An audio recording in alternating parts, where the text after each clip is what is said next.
Halo Sobat HBHR, selamat datang di cerita yang akan membawamu melihat dilema hati dan keberanian mengambil keputusan. Di depan warga ia adalah camat yang disegani. Tapi di balik semua itu, karena sudah lama menduda, Pak Camat Arya diam-diam mengajak mahasiswi KKN ke rumahnya. Awalnya hanya sekadar membantu pekerjaan kecamatan, tapi pada suatu malam hujan, Pak Camat mengajaknya nonton film dokumenter bersama dan menyuruh mahasiswi itu menginap di rumahnya. Dan ya, kalau sudah begini, kalian juga pasti sudah tahu apa yang terjadi setelahnya. Katanya sih, Pak Camat sampai minta bantuan menyelesaikan 15 tumpukan berkas semalam. Sebelum lanjut ke dalam ceritanya, seperti biasa absen dulu di komentar ya. Dari daerah mana kamu berasal dan jam berapa kamu menonton video ini? Oke, kita langsung saja mulai ke cerita lengkapnya. Pak Camat Arya dikenal sebagai camat yang tegas, sekaligus dihormati oleh masyarakat. Meski usianya sudah 50 tahun, penampilannya selalu rapi dan wibawanya tidak pernah luntur. Di balik semua itu, ada ruang kosong yang tak pernah bisa ia isi sejak istrinya meninggal 5 tahun yang lalu. Ia berusaha terlihat kuat di depan orang lain, tapi kesepian sering menyergapnya ketika pulang ke rumah yang sepi. Hari itu, kantor kecamatan kedatangan rombongan mahasiswa yang akan melaksanakan program KKN. Warga menyambut mereka dengan gembira. Dari sekian banyak mahasiswi, ada satu sosok yang membuat Pak Arya menaruh perhatian. Lia, pemudi berusia 22 tahun. Ia tidak hanya sopan, tapi juga cepat beradaptasi. Caranya berbicara lugas, wajahnya penuh semangat, dan ia tak segan membantu siapapun yang membutuhkan. Sejak hari pertama, Lia sering menjadi penghubung antara mahasiswa lain dengan pihak kecamatan. Suatu sore setelah rapat singkat, Pak Arya menghampiri Lia. Lia, kamu terlihat cukup cekatan. Sepertinya kamu bisa cepat mengerti apa yang harus dilakukan, ucapnya sambil tersenyum tipis. Lia membalas dengan hormat. Terima kasih, Pak. Saya hanya berusaha membantu sebaik mungkin. Lagi pula, saya senang bisa belajar banyak di sini. Percakapan sederhana itu menjadi awal kedekatan mereka. Pak Arya merasakan sesuatu yang berbeda. Sudah lama ia tidak merasakan kenyamanan saat berbicara dengan seorang wanita. Ia sadar bahwa keberadaan Lia membuat suasana hatinya lebih hangat. Sejak hari itu, hubungan mereka mulai terjalin lebih dekat. Lia menemani Pak Arya ke berbagai kegiatan, dari rapat kecamatan hingga kunjungan ke rumah warga. Ketenangan dan kesopanan Lia membuat Pak Arya merasa nyaman. Kadang ketika perjalanan pulang, mereka berbicara tentang hal-hal ringan. Pak, jujur saja saya banyak belajar dari Bapak. Tidak mudah memimpin sekaligus mengurus usaha, tapi Bapak terlihat bisa mengatur semuanya dengan baik. Kata Lia suatu kali. Pak Arya tertawa kecil. Belajar dari pengalaman Lia, hidup mengajarkan banyak hal, termasuk bagaimana tetap berdiri meski kehilangan. Kalimat itu sempat membuat suasana hening. Lia menatap Pak Arya dengan penuh hormat. Sejak resmi menjadi asisten pribadi, Lia hampir setiap hari bersama Pak Arya. Kebersamaan itu semakin sering terjadi, hingga membuat hubungan mereka terasa lebih dekat dibanding sekadar atasan dan bawahan. Awalnya semua berjalan wajar, namun seiring waktu ada perasaan berbeda yang tumbuh, terutama dari pihak Pak Arya. Ia mulai terbiasa dengan perhatian kecil dari Lia, seperti ketika Lia menyiapkan kopi hangat sebelum rapat dimulai. Suatu siang setelah kegiatan puskesmas selesai, Pak Arya mengajak Lia makan. Lia, kamu tidak merasa repot mendampingi saya hampir setiap hari? Tanya Pak Arya. Lia tersenyum. Tidak sama sekali, Pak. Justru saya merasa banyak belajar. Hari-hari berikutnya, kebersamaan mereka makin terasa hangat. Kadang setelah pulang kerja, Lia singgah ke rumah Pak Arya untuk membantu membereskan berkas atau sekadar menemani minum teh di teras. Lia, kata Pak Arya suatu sore, kamu pernah merasa kesepian? Lia terdiam lalu menjawab pelan. Pernah, Pak. Apalagi kalau ingat keluarga di rumah. Mereka jauh di kampung dan saya harus mandiri di sini. Pak Arya menghela napas panjang. Saya mengerti. Kesepian itu kadang terasa berat. Saya sudah 5 tahun menduda di rumah ini. Kalau malam hanya ada saya sendiri. Sejak saat itu hubungan mereka semakin akrab.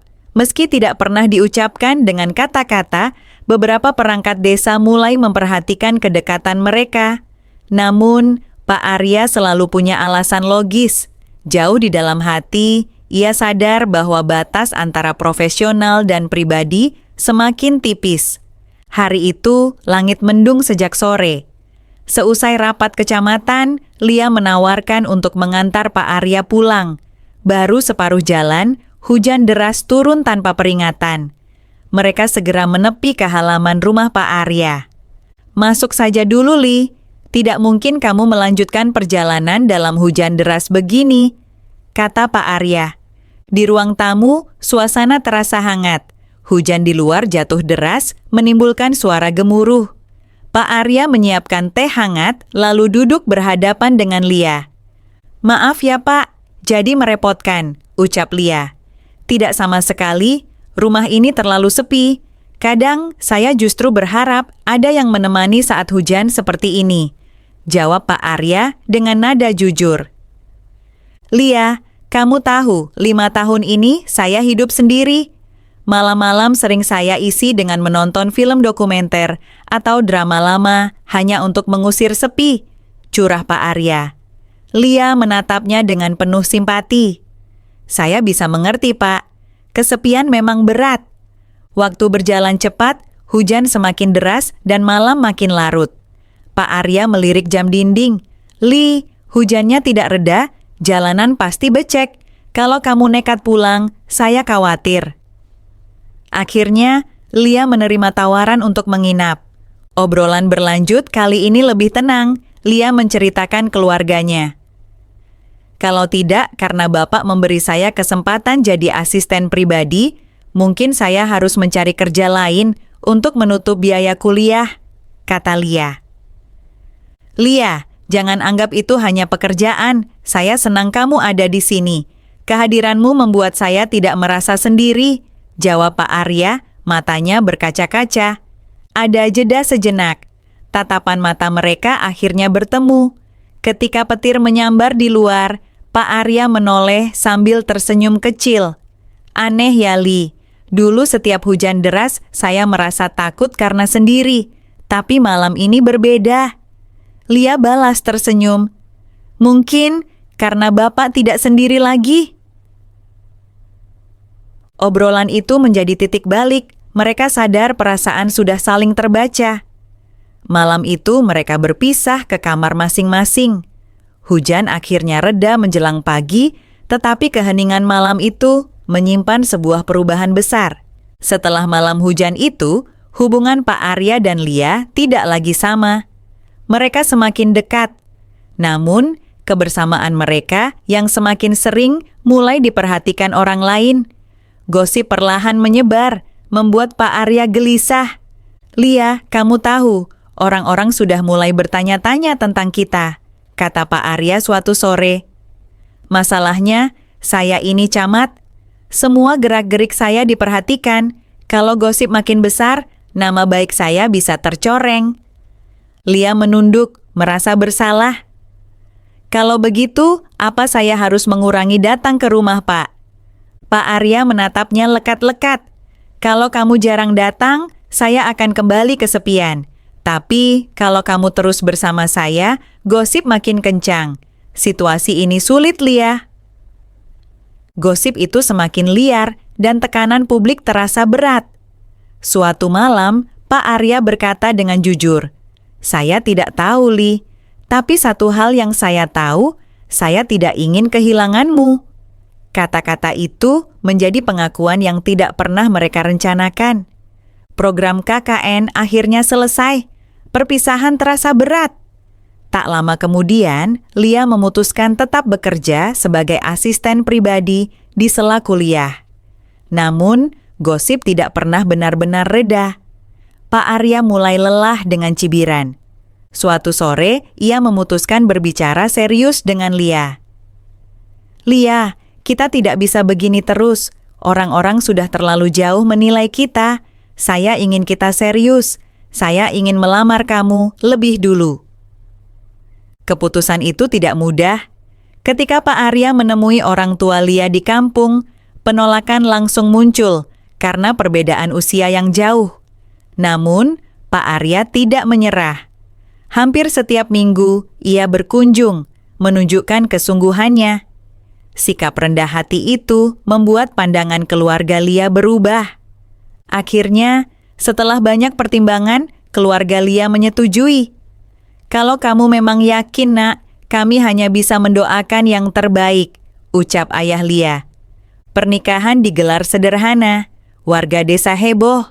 Ada yang mendukung, ada pula yang sinis. Namun, Pak Arya dan Lia tidak goyah. Mereka melangkah mantap. Setelah menikah, Pak Arya mengambil keputusan besar, mengundurkan diri dari jabatannya sebagai camat.